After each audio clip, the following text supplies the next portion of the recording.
하나님의 말씀은 맛있습니다. 하나님의 말씀은 즐겁습니다. 하나님의 말씀은 생명과 행복을 줍니다. 500독 성경 통독 훈련원장입니다.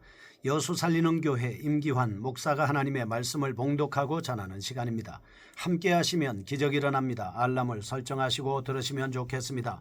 본 방송은 유튜브에서 성경 통독 임기환 검색하시고 구독하시면 계속되는 하나님의 말씀 업데이트를 통해서 은혜 받으실 수 있습니다. 오늘은 시편 124편을 봉독하고 말씀을 전하겠습니다. 시편 124편 다윗의 시 곧 성전에 올라가는 노래. 이스라엘은 이제 말하기를 여호와께서 우리 편에 계시지 아니하셨더라면 우리가 어떻게 하였으랴. 사람들이 우리를 치러 일어날 때에 여호와께서 우리 편에 계시지 아니하셨더라면 그때에 그들의 노여움이 우리에게 맹렬하여 우리를 산채로 삼켰을 것이며 그때에 물이 우리를 휩쓸며 시내가 우리 영혼을 삼켰을 것이며 그때에 넘치는 물이 우리 영혼을 삼켰을 것이라 할 것이로다. 우리를 내주어 그들의 이에 씹히지 아니하게 하신 여호와를 찬송할지로다. 우리의 영혼이 사냥꾼의 올무에서 벗어난 새같이 되었나니 올무가 끊어짐으로 우리가 벗어났도다.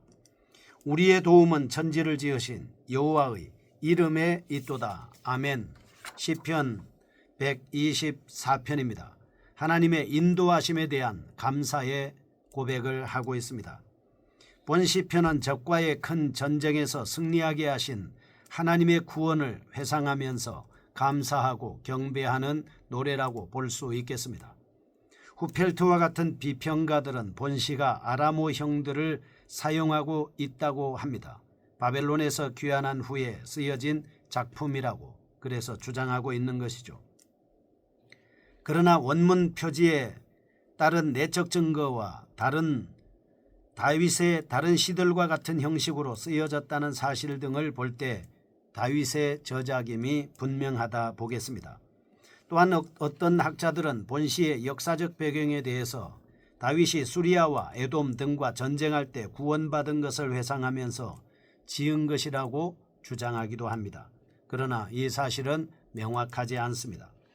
다만 다윗이 강한 힘을 가진 원수들로부터 기적적으로 구원받은 상태에서 저술되었다라고 하는 사실은 분명한 것입니다. 그래서 본시에는 극도의 어려움과 위기 속에서 자신을 구원하신 하나님께 대한 다윗의 감사가 생생하게 드러나고 있습니다. 본시는 내용상 1절에서 5절 하나님의 도우심으로 이스라엘 백성이 보존된 것을 회상하면서 그 은혜를 인식하도록 독촉하고 있습니다. 6절과 7절 원수들로부터 정복당했다가 기적적으로 회복시켜 주시는 하나님의 은혜에 대한 감사가 드러나고 있습니다.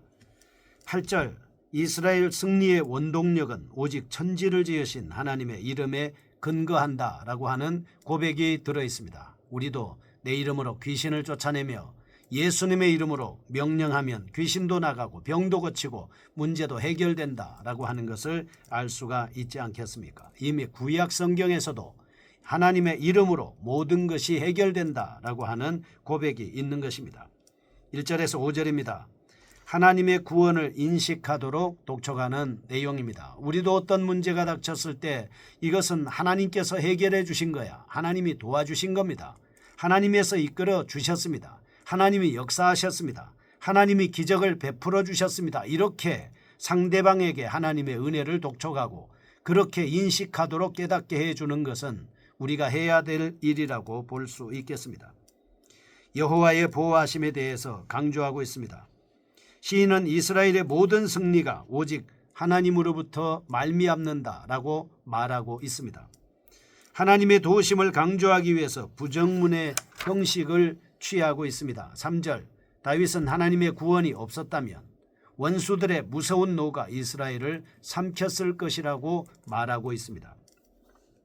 4절과 5절 또한 물이 엄몰하여 전체를 잠기게 하는 것처럼 하나님의 구원이 아니었다면 악인들의 흉악한 파도가 이스라엘을 침몰시켰을 것이라고 묘사하고 있습니다.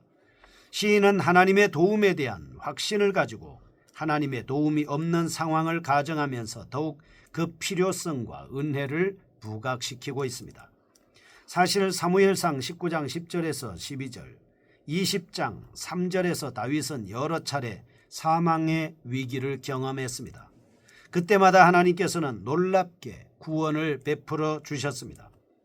이러한 체험을 상기하면서 다윗은 만약 하나님의 도움이 없었다면 어떻게 이러한 어려움을 극복할 수 있었을까를 회상하고 있습니다. 여러분과 저도 마찬가지 아니겠습니까?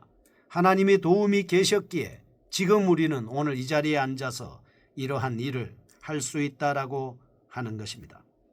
다윗은 하나님의 도움을 그래서 날마다 기억하면서 감사하고 있는 것입니다. 그러면서 하나님께서 도와주신, 그리고 하나님께서 도와주지 아니하시면 결코 인생의 위험을 극복할 수 없음을 실감나게 묘사하고 있습니다. 우리는 위험 속에 처해 있을 때 두려움과 고통으로 인해 도움을 애타게 바라지만 구원을 받기만 하면 그 순간부터 우리가 당했던 환난이 얼마나 극심했는지 잊어버리고 마는 것이죠. 사단은 이러한 계교를 사용합니다. 하나님의 은혜를 모호하게 만들어버리는 것이죠. 하나님이 도와주신 것이 아니라 나의 기술과 나의 능력으로, 나의 힘으로, 내 팔의 힘으로, 내 기술로, 내 지혜로 이런 일을 하게 되었다라고 주장을 하게 만드는 겁니다. 그러나 우리는 다윗처럼 위험 속에서 구원하신 하나님의 은총을 계속 기억하면서 감사를 잊지 말아야 합니다. 히스기야 왕처럼 받은 은혜를 보답지 않았을 때 어떤 일이 생기는가를 우리는 성경에서 볼 수가 있습니다. 죽음에서 구원하신 하나님의 긍휼을 계속해서 생각할 때 우리는 자만하지 않고 하나님만을 의뢰하는 신앙인으로 견고하게 설 수 있습니다. 6절과 7절 구원의 감격에 대한 노래입니다. 부정문의 형식으로 하나님의 도우심을 강조하는 내용에 이어지는 본단락입니다. 다윗은 이스라엘의 원수들이 얼마나 잔인했으며 얼마나 위험한 자들이었는가를 비유적으로 묘사하고 있습니다. 6절 그들은 사나운 들짐승처럼 강한 이빨로 힘없는 먹이를 삼키려 했습니다. 7절 작은 새를 사냥하는 포수들과 같았습니다. 원수들은 야수와 같이 피를 좋아하며 사냥꾼처럼 교활했습니다. 반면에 이스라엘은 사나운 맹수 앞에 씹힐 먹이처럼 가련한 존재였습니다. 여러분과 저처럼 힘이 없는 존재인 것이죠. 사냥꾼의 올무에 붙잡힌 작은 새처럼 사면으로 꼼짝할 수 없는 상태에 처하게 됐습니다.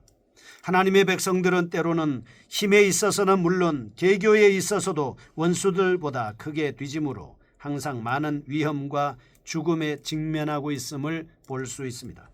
그러나 6절 하나님께서는 이렇게 연약한 하나님의 백성들이 원수들에게 삼켜지지 않도록 보호하셨습니다. 7절 그리고 사냥꾼의 올무를 끊어주셨습니다. 이스라엘을 그 고통 중에서 벗어나게 하셨습니다. 사실 악의 세력들이 잠시 하나님의 백성을 이기는 것 같지만 궁극적으로는 하나님께서 그들을 무너뜨리고 하나님의 백성을 구원해 주십니다. 고린도전서 10장 13절 하나님께서는 성도를 악의 세력 가운데 방치해 두지 않습니다. 긍휼을 베풀어 환난 중에서도 피할 길을 주신다 하셨으므로 6절 시인은 원수들의 위협으로부터 하나님의 보호를 경험한 자들로 하여금 여호와께 감사드릴 것을 권면하고 있습니다.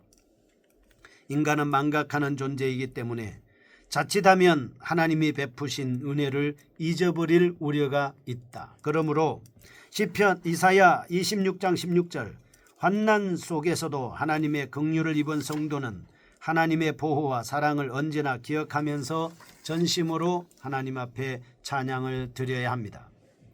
여기서 믿음 있는 자의 편에 서시는 하나님에 대해서 살펴보겠습니다. 하나님은 믿음의 사람을 구원하시고 믿음으로 하나님 앞에 간구하는 사람, 믿음으로 하나님을 찬양하는 사람, 믿음으로 하나님을 바라보는 사람, 믿음으로 하나님을 가까이 하는 사람, 믿음으로 성경을 통독하는 사람, 믿음 안에 거하는 사람을 어떻게 대해 주시는지 하나님의 말씀을 통해서 우리는 다시 한번 살펴보겠습니다. 본문에 사용된 비유는 하나님의 백성이 언제 어느 곳에서든 처하게 될 상황을 묘사하고 있습니다. 하나님의 백성은 갑작스런 재난을 당할 수도 있습니다. 예상 밖의 곤경에 처해질 수도 있습니다. 그리고 중상과 비방의 마음이 상할 수도 있습니다. 그리고 그로 인해서 커다란 슬픔을 겪을 수도 있습니다. 역사적으로 살펴봐도 메시아를 기다리던 사람들이 유대인과 로마인의 박해를 받았습니다. 유대인들은 나라를 빼앗기게 되는, 그래서 전 세계적으로 흩어서 유리방황하는 삶을 살 수밖에 되는 그런 환경을 당하기도 했습니다. 여러분도 아마 말할 수 없는 여러 가지 박해와 환경 가운데서도 지금까지 극복하고 살아갈 수 있는지도 모릅니다. 각지에서 수많은 그리스도인들이 교황주의자들의 핍박을 감수해야 했습니다. 복음을 증거하다가 처형된 경우는 허사했습니다. 불에 태워 죽기도 했습니다. 돌에 맞아 죽기도 했습니다. 톱에 쏘이기도 했습니다. 그리고 그들은 어떤 어려운 일이 있더라도 다양한 핍박 속에서도 믿음을 지키는 사람들이었습니다. 그리스도인이 이교도의 집단적 습격을 받은 일도 있었습니다. 또한 큰 사업가들은 갑작스럽게 사업에 실패하는 경우도 있었습니다. 질병이 온 마을을 휩쓸어 가족의 일부를 잃은 경우도 있었습니다. 오늘날에도 의로운 영혼들이 수많은 시험에 시달리고 있습니다. 의롭게 살려고 하는 사람들 박해를 받습니다. 정직하게 살려고 하는 사람들 핍박을 받습니다. 바르게 살려고 하는 사람들 당신만 바르게 사는 것이냐, 나도 바르게 산다. 당신만 예수 믿는 것이 아니냐, 나도 예수 믿는다. 당신만 성경 읽는 것이냐, 나도 읽는다 하면서 여러 가지로 조롱하고 좀 비난하는 것을 볼 수 있습니다. 세상은 온통 아우성과 그로 인해서 울음소리뿐입니다. 이러한 와중에서도 무엇을 할 수 있으며 몇 번이나 재난을 이겨낼 수 있겠습니까? 과연 누가 우리를 도와줄 수 있겠습니까? 그러나 그리스도인이라면 재난을 헤치고 나온 경험이 많을 겁니다. 그런 경험을 되새겨보는 것도 신앙생활에 큰 유익이 될 수 있습니다. 우리 인간들은 누구나 스스로를 구원할 수 없는 존재들입니다. 누군가 발을 굴렀기에 지진이 멈추고 다른 어떤 사람이 소리치기에 폭풍우가 그치는 그런 것은 아니었습니다. 야수를 해치운 것도 올무를 찢은 것도 우리와 같은 사람이 아니었습니다. 다른 어떤 피조물도 사람을 재앙해서 구할 수 없습니다. 하나님께서 능력을 부여하셔서 보내신 분 오직 예수 그리스도 한 분 외에는 누구도 그 일을 할 수가 없습니다. 본문은 여러 가지 재앙과 그것으로부터 벗어난 사실을 열거하기 위해 쓰여진 것은 아닙니다. 위대하신 구원자이신 하나님을 선포하고 찬양하기 위한 것입니다. 8절입니다. 하나님의 이름에 대한 찬양입니다. 8절 시인은 이스라엘을 구원하신 창조주 여호와의 이름을 찬양합니다. 여기서 여호와의 이름이란 하나님의 속성을 가리키는 이름입니다. 다윗은 천지를 지으신 하나님께서 놀라운 사랑과 권능으로 백성을 지키시고 있음을 상기시키고 있습니다. 여호와의 보호 아래서 살아가는 성도들에게 참된 소망을 제공하고 있습니다. 우리는 세상을 살아갈 동안 다양한 환경에 처하게 됩니다. 어떤 때는 도저히 감당하기 어려운 경우도 있습니다. 그러나 하나님께서는 우리가 처해 있는 절망적인 상황을 모두 극복하도록 도와주십니다. 극복할 수 있는 능력도 주시고 지혜도 주시고 권능도 주시는 겁니다. 이러한 사실을 생각하면서 우리의 생활은 찬양으로 넘치게 되는 것이죠. 데살로니가 5장 전서 5장 16절 항상 기뻐하라. 데살로니가 전서 5장 17절 쉬지 말고 기도하라. 데살로니가 전서 5장 18절 범사에 감사하라. 이것이 그리스도 예수 안에서 너희를 향하신 하나님의 뜻이니라. 항상 기뻐하고 쉬지 말고 기도하고 범사에 감사하는 삶을 통해서 계속되는 하나님의 찬양의 역사가 넘치기를 축복합니다. 거룩하신 하나님 아버지, 우리에게 주신 이 말씀으로 입으로 몸으로 마음으로 영으로 찬양하여 승리하게 하옵소서. 예수님의 이름으로 기도합니다. 아멘. 여수 살리는 교회 임기환 목사였습니다. 지금 극동방송을 듣게 하세요. 기적이 일어납니다. 우리는 지금 생명을 전하고 있습니다.